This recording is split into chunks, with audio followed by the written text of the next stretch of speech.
Trial কোর্টের রায় সম্পূর্ণভাবে বহাল রাখা হয়েছে। একজন অবসরপ্রাপ্ত সেনা কর্মকর্তা যিনি ক্যামেরা কাঁধে প্রকৃতি আর মানুষের গল্প তুলে ধরেছিলেন, সেই মেজর সিনহা মোহাম্মদ রাশেদ খানকে 2020 সালের 31 জুলাই রাতে গুলি করে হত্যা করা হয় কক্সবাজারের টেকনাফে। ঘটনার পর দেশ জুড়ে নেমে আসে শোক, ক্ষোভ আর প্রশ্নের ঢল। এই কি দেশের আইন শৃঙ্খলা রক্ষার চেহারা?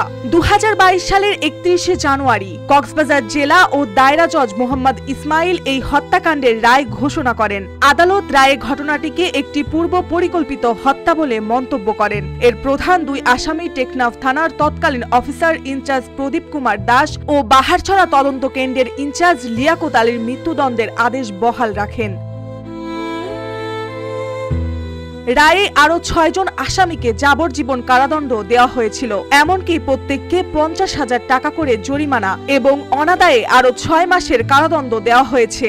অন্যদিকে 7 জন আসামিকে খালাস দেওয়া হয়। আদালত বলেন, প্রদীপ কুমার দাস পরিকল্পনাকারী ও নির্দেশদাতা ছিলেন। তিনি হত্যার সিদ্ধান্ত বাস্তবায়ন, আলামত নষ্ট এবং মিথ্যা মামলা সাজিয়ে পুরো ঘটনাটিকে আড়াল করতে চেয়েছিলেন। লিয়াকত আলী সরাসরি গুলি চালিয়ে সিনহাকে হত্যা করেন এবং ঘটনাকে ভিন্ন খাতে নিতে স্বয়ংক্রিয়ভাবে অংশগ্রহণ করেন। মামলার বাদী ও সিনহার বোন শারমিন শারিয়ার ফেরদৌস রায়ের পর প্রতিক্রিয়ায় বলেন, আমাদের প্রত্যাশা অনেকটাই পূরণ হয়েছে, তবে সন্তুষ্টির জায়গায় পৌঁছাতে হলে দেখতে চায় রায়টি বাস্তবায়িত হচ্ছে।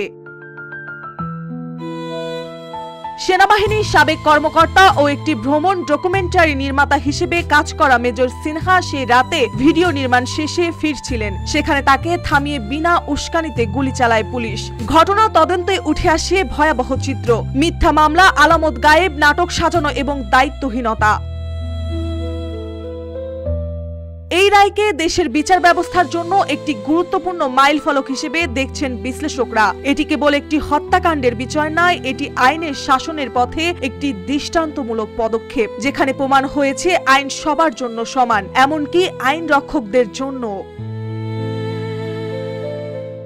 মার্জিয়া মৌ, রূপালী বাংলাদেশ।